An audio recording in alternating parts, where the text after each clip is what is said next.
సిద్దిపేట నుండి గణేష్ గారు అడుగుతున్నారు, ఇంటి పైన రావి చెట్లు పెరిగితే వాటిని తీసేటప్పుడు ఏమైనా నియమాలు ఉన్నాయా అని అడుగుతున్నారు. కొన్ని సందర్భాల్లో వారు అడిగినట్టుగా జరుగుతూ ఉంటాయి.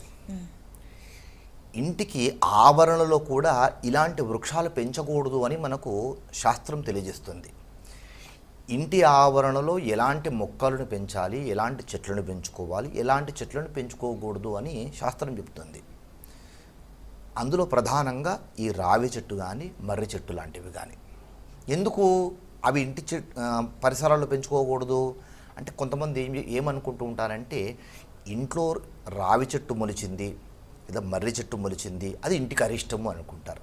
ప్రతిదాన్ని ఇలా అరిష్టము అని భావన చేస్తూ ఉంటారు. అరిష్టం కాదు, వాటి వలన ఇంటికి ప్రమాదం ఏర్పడుతుంది. ఎట్లా ప్రమాదం ఏర్పడుతుంది అని అంటే, ఇవి వటవృక్షాల్లో కొన్ని సంతతికి చెందినటువంటివి అన్నమాట.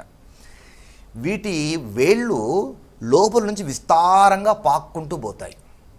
ఈ వేళ్ళు కూడా చాలా దృఢంగా లోపల పాతుకొని పోతాయి. అప్పుడు ఏమవుతాయి, ఇంటి పునాదుల్లోకి వెళ్ళిపోయి ఇంటికి బీటలు వారేటువంటి ప్రమాదం ఉంటుంది. అప్పుడు ఏమవుతుంది, చిన్నపాటి భూకంపం లాంటిది వచ్చినా కానీ, పెద్ద పెద్ద గాలివానలు లాంటివి వచ్చినా కానీ ప్రధానంగా ఇంటికి సమస్య ఏర్పడుతుందిగా, ఇల్లు పడిపోయే అవకాశం ఉంటుంది.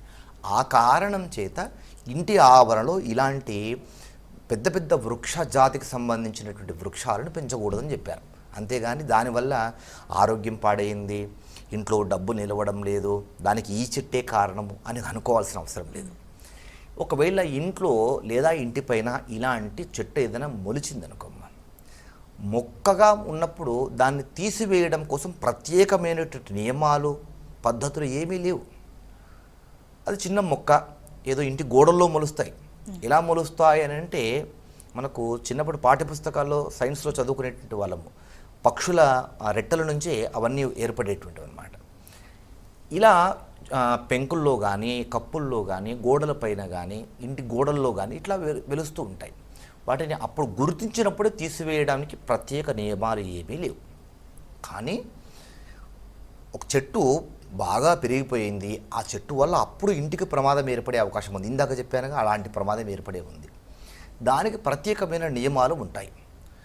ఏ రోజంటే ఆ రోజు ఆ చెట్టును తీసివేయకుండా ప్రత్యేకంగా పంచాంగ శుద్ధి కలిగినటువంటి రోజుల్లో మంచి రోజు చూసుకొని దానికి సంబంధించినటువంటి శాంతి పరిహారాలు కూడా కొన్ని చెప్తారు. అంటే శాంతి పరిహారాలు అంటే పెద్ద పెద్ద హోమాలు అలాంటివి కాకుండా చాలా సులభమైన సూక్ష్మమైనటువంటి పద్ధతిలో, ఎందుకంటే ఓ చెట్టు జీవం కలిగినటువంటిది, అలాంటి జీవం కలిగినటువంటి చెట్టును తీసివేయబోతున్నావు కదా, ఓ ప్రాణి కదా, కనుక ఆ తీయబోతున్నావు కనుక అలాంటి దోషము కలగకుండా ఆ చెట్టును తీయడానికి కొన్ని శాస్త్రంలో చెప్పారు. అలాంటి పద్ధతులు పాటించి తీయవచ్చు. కానీ ఇంటి మీద చిన్నపాటి మొక్కలుగా ఏవైనా చెట్లు కనబడితే వాటిని తీయడానికి నియమాలు ఏమీ లేవు. మరొక